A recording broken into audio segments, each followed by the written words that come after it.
Wengine hapa mko mbali na wazazi wenu, mko mbali na walimu wenu, wengine mko mbali na wachungaji wenu na mashehe na maimamu, mko mbali na jamii ambayo imewakuza, nao wanategemea mategemeo makuu juu yenu. People have expectations on you. This country has expectation on you, in each one of you. Kwa hiyo mnategemewa, na mnapokuwa mjini mnakumbuka hilo, na hilo ndio kama mkilikumbuka litawawezesha hata miaka yenu mitatu ndani ya chuo kikuu mtaitumia kwa manufaa. So jioni ya leo, mchana wa leo, ningependa kuzungumzia kuhusiana na kitu kinaitwa the paradox of human freedom. The paradox of human freedom, or the paradox of freedom. Kwa nini nasema ni paradox? Why human freedom is paradoxical? Kwa nini inakuwa namna hiyo? Kwa sababu kuna watu wengi ambao wanazungumzia uhuru na wao hawako huru, na kuna watu wengine ambao wanaonekana kama hawana uhuru, wao ndio wanao uhuru. Ndio maana inakuwa ni paradox. Hii inanifanya nielewe maneno ya Nelson Mandela Madiba Rohilahila Tata aliposema maneno baada ya kukaa miaka 27 jela. Akasema even in jail I was free. Hata wakati niko jela nilikuwa huru. Hapo nikaelewa kumbe watu wanaweza kukuweka kwenye prison au kwenye jela ukakaa kule miaka ya kutosha, pengine 30, 40, lakini bado ukawa uko huru. Kwa sababu if your mind is free and your heart is free and your spirit is free, then you are free indeed. Kama hivyo ndivyo, basi kinyume chake ni kweli kwamba unaweza ukawa uko nje ya jela lililojengwa kwa simenti, unaweza ukawa nje ya jela lililojengwa kwa mikono ya binadamu, lakini bado wewe hauko huru, bado unaweza ukawa ni mtumwa vile vile. Kwa sababu gani? Your spirit is captured and your heart is captured as well, and your mind is captured and your freedom has been taken away. Ndio maana unakuta watu kuna tabia fulani fulani wanatamani waziache na hawawezi. Kwa sababu gani? Wameshafungwa, tawali wako jela. Watu wanapowatazama hivyo waoni yale vitu ambao walifundishwa kuishi navyo. Hata watu wengine wanasema yule sio binti aliyosoma shule juu ya mlima akafundishwa mafundisho ya uongozi. Sasa kwa nini anaenda njia hii? Wengine watakuangalia kama ni kijana, watasema yule sio kijana aliyosoma juu ya shule mlimani, shule ya uongozi. Vipi jinsi anavyoishi? Mwingine atasema alipuuzia yule alipoambiwa masuala ya uongozi. Alipuuzia akaruhusu kwamba awe huru lakini awepo kwenye jela. That's why I want to talk to you about the paradox of freedom, human freedom. Pindi hichi unakuwa na uhuru wa ajabu. Unaweza ukalala sehemu yoyote unayotaka kulala. Unaweza ukala kitu chochote unayotaka ule. Unaweza ukaenda sehemu yoyote unayotaka kwenda. Lakini ukisipokuwa makini, if this freedom is not regulated, my friend, ninasikitika kusema kwamba pengine mtaenda kasi sana na mwisho wa siku mtajikuta pengine mko jela. Mtaenda kasi sana, mtajikuta baadaye mko kwenye vitanda ya wagonjwa. Watu watashangaa, watasema yule kusoma uongozi kimemtokea nini sasa? Hata lile mliloambiwa kwamba nini ni nuru, mliloambiwa ninyi ni chumvi ya ulimwengu, hiyo haitakuwa dhahiri. Why? Kwa sababu mlipuuzia mlipoambiwa yale mambo, hamkuyatilia maanani. Sasa mmeruhusu uhuru uyachukue hata yale machache mliokuwa nayo. Huu ni uhuru ambao mmepewa, mnajaribiwa vijana. You are tested, you are being tested. Mungu anaangalia hivi, huyu ana akili, huyu binti, huyu kijana ana akili. Nimempa nafasi ya kukaa miaka 2, nimemfundisha, nimemuelewesha. Watu wamejifunua, wamewekeza. Hata hivi mlivyokuja kwa pamoja hivi, ni mtu fulani amewekeza vitu vyake kuwaleta kwa pamoja. Sasa mnajaribiwa kwa kipimo hiki. kwamba sasa hivi mnaishi chuo. Maisha ya chuo ni kama maisha ambayo yamewekewa mwamvuli hivi, mnatembea chini ya mwamvuli katika jua kali. Maisha ya chuo kikuu ni kama vile mtu amewawekea ngao, mishale ile mikali ya moto ya sumu haiwapati kwa sababu mmejua protect. Na ghafla huo mwamvuli utaenda kuchukuliwa, ghafla hiyo ngao itaenda kuchukuliwa, and then you will have to experience life alone. Wengine hapa mlipo mnaweza mkawa ujasiri wenu kwa sababu mna wazazi ambao wanawasaidia pocket money. Na pengine hapa mnaweza kuwa ni association inawasaidia kuwalipia tuition fee. Ghafla hivyo vitu vitachukuliwa kutoka kwenu, and then you will have to experience life alone. Ni kama vile nimeziona siku za mbele naogopa. Ni kama nimeshaziona siku za mbele mimi mwenyewe naogopa. Na ndio maana kati nimekaa pale nikasikia, hivi ulitumwa huku uje uzungumze kwenye kelele watu wasikuelewe? Nikasema hapana, nitahukumiwa nisiposema haya maneno wadogo zangu. Ndio maana nikaja pamoja ninyi nizungumze na ninyi watu wakubwa, ili mimi mtu mdogo nikiondoka niseme nilisema nao wale watu wa Dar es Salaam, nilisema nao watu wale wa Dar es Salaam. Na mimi nikishazungumza na ninyi na kunuta mavumbi ya viatu vyangu naenda zangu nikishajua nimeshasema na nao mikono, lazima nishasema na watu wale wa Dar es Salaam, nimesema nao, alafu naondoka zangu. Kwa sababu tumepewa jukumu la kuikomboa nchi. Tumepewa hizo nguvu za kukomboa nchi, za kubadilisha madarasa tunayosomea, vitivo tunavyovisomea. Why? Kwa sababu tumepewa mafundisho yenye nguvu sana. Na wengine mmechagua kuyaweka haya mafundisho chini ya kitanda, chini ya carpet. Wengine mmepita shule. Sasa unajiuliza mwisho wa siku, hivi ni kweli nilipitia shule ya uongozi, uongozi ulipita juu yangu? Lipi ni lipi? Mbona watu wakiwatazama, mnavovaa, mnavotembea, mnavosema ni vile vile tu kama watu ambao hawajawahi kupata mafundisho. Kwa hiyo nimekuja hapa hasa kwa wadogo zangu ambao wanaenda kuingia mwaka wao wa kwanza, the paradox of freedom. Angalia uhuru uliokuwa nao, unajaribika binti, unajaribika kijana. Huo uhuru utachukuliwa. Ghafla ndani ya miaka mitatu. Utashangaa mambo yanavyokwenda. We are living in a dynamic world. Ulimwengu unabadilika sana.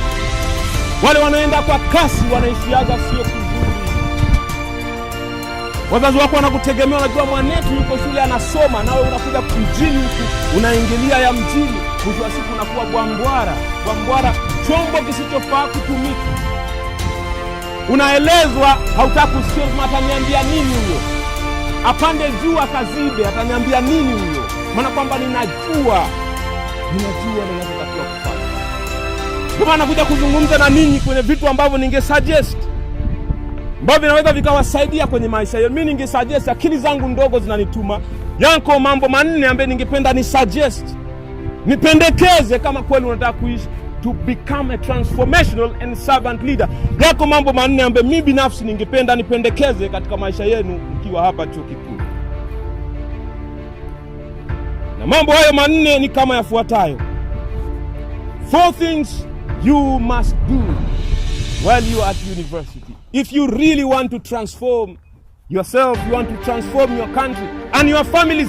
Hivi ni vitu vinne wazee ambayo ukivipuuza shauri yako mwenyewe. Mimi nitakuwa nimekisha kuambia mambo manne ya msingi ambayo ningependa kama wanafamilia, kama freshers, kama tunataka to survive kwenye hii dunia tesi. Chuo kikuu ni kama dunia tesi, alafu wewe ni kama bahari tesi, alafu wewe unaangalawa. Ukatisha ile bahari, unafaa ngalawa yako hiyo vizuri, ama sivyo ukaendekeza uhuni. Uhuni ni kama tobo kwenye boti katikati ya bahari. Maji yataingia taratibu, maji utazama na kupotea. Watu wanasema alikuwa ndani ya bahari, amezama namna gani? Tena wenzake wametokeza ng'ambo ya pili kule ndio kuna majani. So mambo hayo manne ningependa nipendekeze ndugu zangu. Jambo la kwanza, you will need to stay in fellowship and relationship with others. Ni lazima uwe na fellowship. Kijana, huwezi ukaenda peke yako kwenye hii dudu inaitwa dunia. Dunia ni dudu liumalo, silipe kidole kiume. Dunia ni kuti kavu, usiliegemee, taanguka. Mwanamkembe, kuwa makini usigawe baluni. Tapotea. You will need to stay in fellowship. Lazima uwe na fellowship. Nasema kwamba iron sharp iron. Diamond cuts diamond. Ukikaa na wenzako kwenye fellowship, mnajifunza mambo ya mbinguni, lectio divina, divine reading. Mnakaa mnajifunza, mnatafakari hivi na kuaje, kama vile mlivyofundishwa mkiwa Sunday school, kushikana mikono ili muweze kukatisha hiyo barabara yenye magari yaendayo kasi, ili msije mkagonga. Kwa hiyo tunasema kwamba you need to find people to meet regularly for fellowship. Tafuta watu makini katikati yenu. Ninyi ambao mmekuja kwanza tu, tafuta watu makini. Mkae chini kama watoto wenye akili waliotumwa na wazazi wao na walimu waliotumwa na nchi kwenda kwenye nchi yenye chakula, wachukue chakula warudishie jamii yao yenye njaa. Lazima mtafute kuwa na fellowship. Hilo ni jambo la kwanza. Jambo la pili, sitakuwapotezea muda wetu. Jambo la pili, you will need to keep reading wisdom literature. Ni lazima utafute muda wa kusoma mambo ambayo yanauhamasisha moyo, mambo ambayo yanakuhamasisha ili upate inspiration ya kupambana hapa mbele. You will need to find time to read divine literature, wisdom literature. Hiyo ndio itaweza kucounteract, yani itaweza kupunguza madhara ya uovu ulio kwenye media. Kila siku you are bombarded with information. You are bombarded with news which are meant to destroy your heart. Muziki unapiga pale, nimekaa pale, kuna muziki unapigwa na kwamba ndio muziki vijana wanapenda. Ukipigwa unaona kama moyo unacheza hivi, moyo unacheza. Na moyo unahila, unafuata rhythm za muziki. Unafuata, unaona muziki unapigwa lakini unausikia huko ndani ya moyo. Unasikia muziki ndani ya moyo wako, kwenye gari unasikia. Sasa in order for you to counteract, to reduce the effect of this kind of music. Sasa wewe unakaa, ni kijana umekuta chuo, tangia asubuhi mpaka jioni unaimba nipe nikupe, nipe nikupe, nipe nikupe. Unaenda kulala ni muziki nipe nikupe, unakuja. Ukiangalia mamovie, kuna mamovie ya ajabu sana ya Kimarekani, mamovie ya kunyegeza. Unaangalia watu wamevaa bikini hivi na vinguo vitupu, wanatembea hivi, wanatembea. And then wewe ndio unaangalia from the morning to the evening, alafu unasema I'm a transformational leader. Hey, you are moving around, you are transformational. Sasa ndio maana nasema kwamba in order for you to counteract, to reduce the effect of this toxic, nasema ni toxic news, toxic to our souls, inaharibu mioyo yetu. Sasa ili uwe na uwezo huo, ni lazima utafute muda wa kusoma maandiko. And then the Bible is the best book of information in the secular world. Read it, meditate on it, and you will never remain the same. Hautabakia kama ulivyo. Utakushangaa jinsi unavyong'ara, unavyosema, unasema kama mtu mwenye adabu. Unavyozungumza ni kama mtu ambaye anafahamu nini anazungumza. Unapokuwa umekaa, watu wanaona amekaa kama mwana wa mfalme, amekaa kama binti wa mfalme, kwa sababu yanakuingia yale unayoyasoma, yanakubadilisha taratibu. Kwenye vitivo watu wanakuona huyu ni watu tofauti. Ukiwa kwenye kosa memba kama hapa, watu wanakuona unakosa memba 120 lakini huyu ni kosa memba tofauti bwana. Wewe muone jinsi anapotembea, anapoenenda, huyu ni kosa memba wa tofauti. Why? Kwa sababu unapata muda wa kufanya ya kusoma vitu ambavyo vinauhamasisha moyo, unajiongezea busara. Hilo ni jambo la pili nimesema. And then the scripture that have stood the test of time, hiyo ndio utakuwa usome, ambavyo haviishi muda wake. The burden of the scripture, utakuwa usome hivyo. Choose a mentor, a teacher for you. Na ningependa nipendekeze mstari kwa ajili yako wakati unaendelea kutafuta namna, as you are trying to find a space at the university. As you are preparing yourself to stand in a new terrain. Huu ni mstari ambao ningependekeza kwa ajili yako, binti mwanamke. Matthew mstari wa 11 mlango wa 28 mpaka 30. The Bible says, "Come to me, all who are weary and heavy laden, and I will give you rest. Take my yoke upon you and learn from me, for I am gentle and humble in heart, and you will find rest for your souls. For my yoke is easy and my burden is light." This is Jesus himself. This is a statement of invitation. Come to me, anasema. Anasema take my yoke upon and learn from me. Anasema mjifunze kutoka kwangu. If you are looking for a teacher, for example, you are looking for somebody to teach you. Someone with all the wisdom, the author of life. If you are looking for that person, Jesus is introducing himself as the teacher. Come, mjifunze kutoka kwangu. Anasema I am gentle and humble in heart. Anajua kwamba your professors are not gentle. Anajua your tutorial assistant are not gentle. They are not humble in spirit. Ndio maana yeye anajitambulisha kwamba I am gentle and humble in spirit. Come and learn from me. Take my yoke upon you. Sana sana kama profesa wako atakuwa ni kind, mwisho wa siku atakuomba kitu fulani. Ukiona kama lecturer anakuwa kind kwako na wewe ni kabinti, anakuwa kind tu, anakuwa kind. Mwisho wa siku atakuomba kitu fulani. They are not gentle in heart. They are not humble in heart. If you are looking for someone to learn, if you are looking for someone for inspiration, Jesus is here. Yuko hapa. Nakwambia come to me. Yeye ambaye mnasumbuka anasema. Unasumbuka mjini au pati raha, ukikaa unaona kama kuna kitu una miss. Kama ni kiu fulani hivi unataka upige ulabu wa kueleweka. Kama ni disco unataka ukeshe kule, yani unaona ni shida kulala nyumbani hapalaliki. Unasema naanzaje kulala nyumbani kwanza naanzaje? Ikifika hiyo ni Friday, moyo unakuwasha. Unawashwa kama vile umegusa mkuki. Namna gani unashindwa hata kwa kujikuna, ni mwili mzima unawasha. So katika state kama hiyo anasema come to me, you are well. You are heavy laden, njoni kwangu, alafu mtajifunza kula kwako. Maana ukishawashwa vizuri ndugu yangu, utapotea mwanamkembe, utapotea. And then jambo la tatu ambaye ningependa nipendekeze, you will need to maintain a prayer life.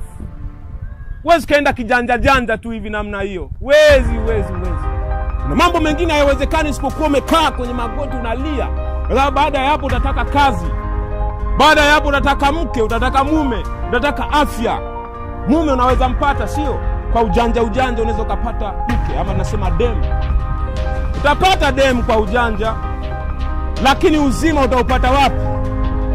Utapata wapi uzima ukipata na matatizo na maradhi? Umepatwa na maradhi, wapi utapata spare za maisha mwamkende? Wapi utapata?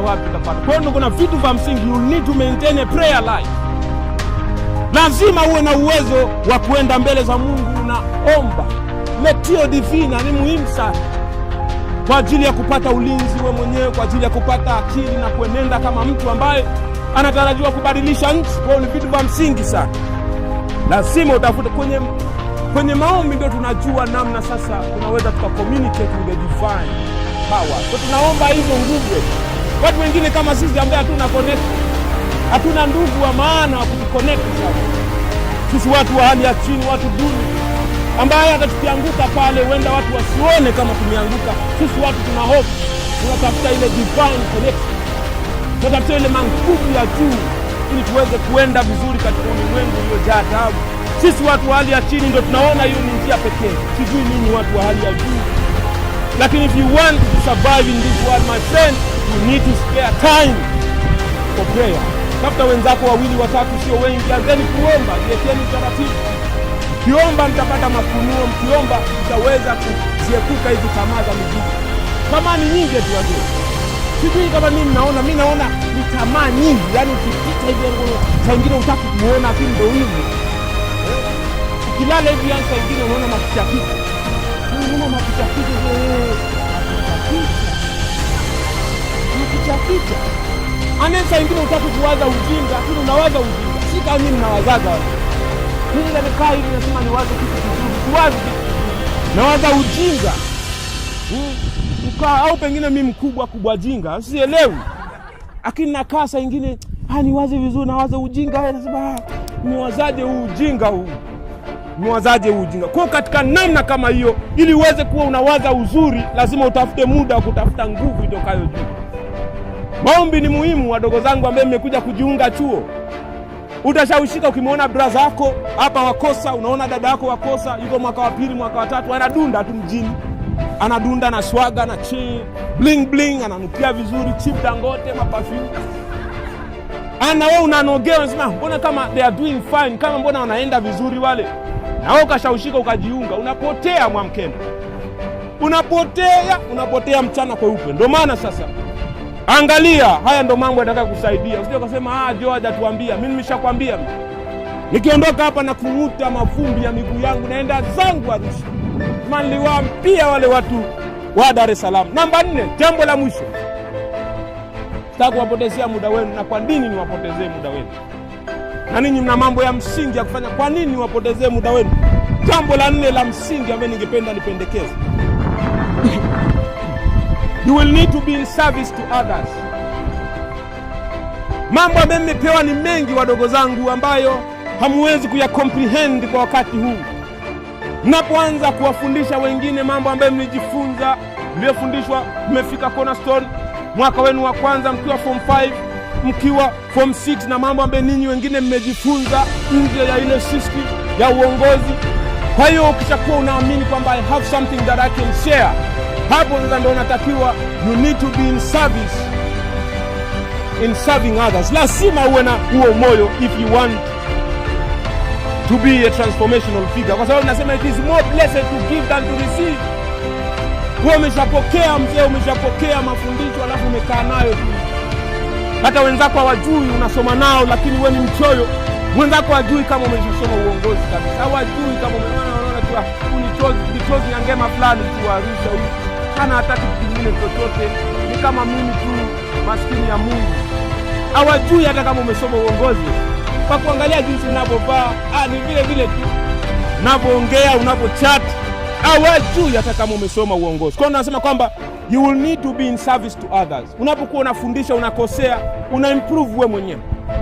Unawafundisha, unakosea, una improve wewe mwenyewe. Saa nyingine unajikuta unabadilika hivyo hivyo. Tunapofundisha si kana kwamba sisi tumekamilika. Hata sisi tuko tuna shida zetu, lakini tunapokuwa tuna huyo moyo wa kusaidia wengine, Mungu anatusaidia na sisi. Kuna nguvu inayotoka juu inatuongoza na sisi, inatusaidia kwa namna fulani. Unavotoa ndio unavopokea. Lakini ukisipotoa utakuwa kama bahari mfu ya Middle East.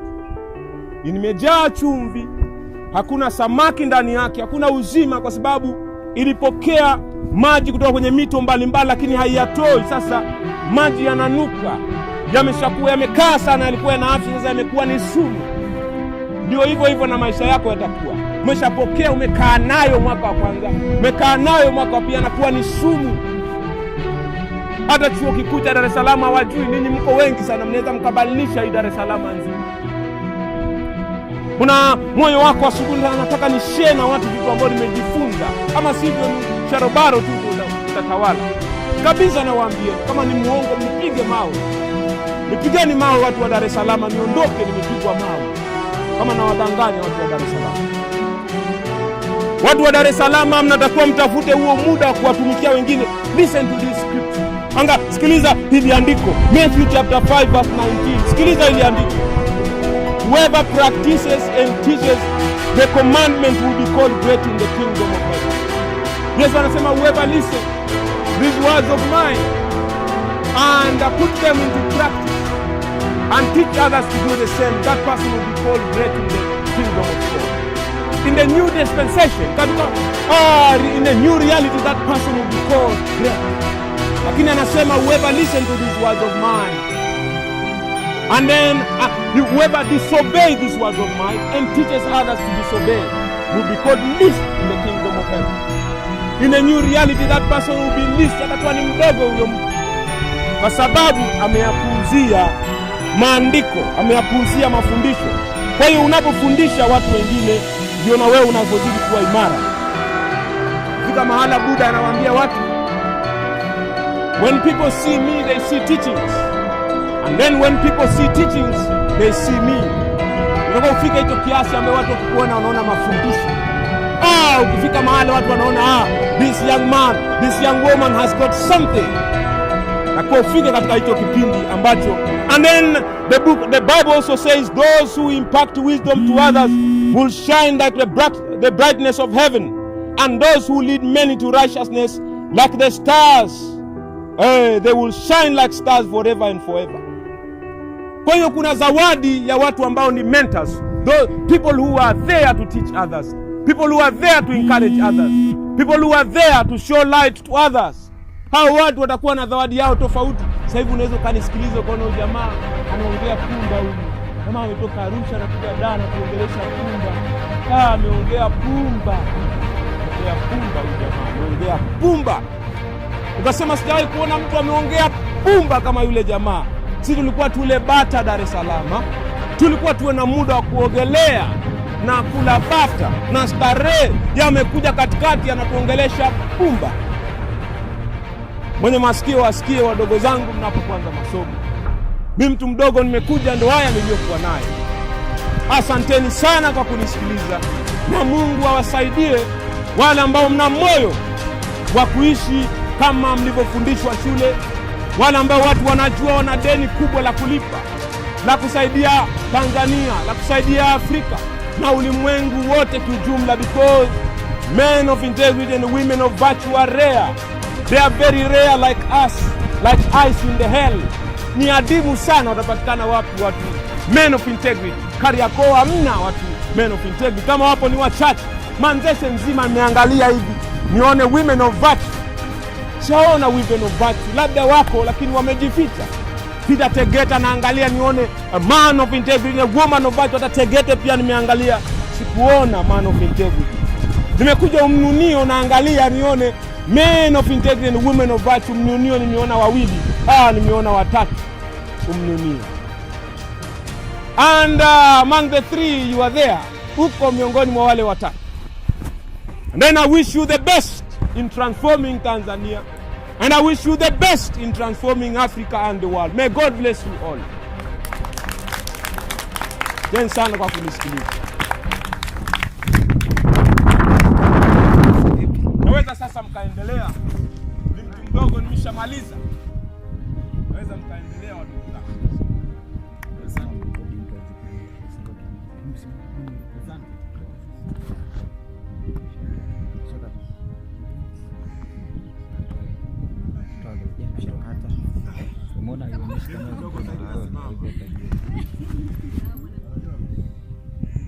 sana na mwenye masikio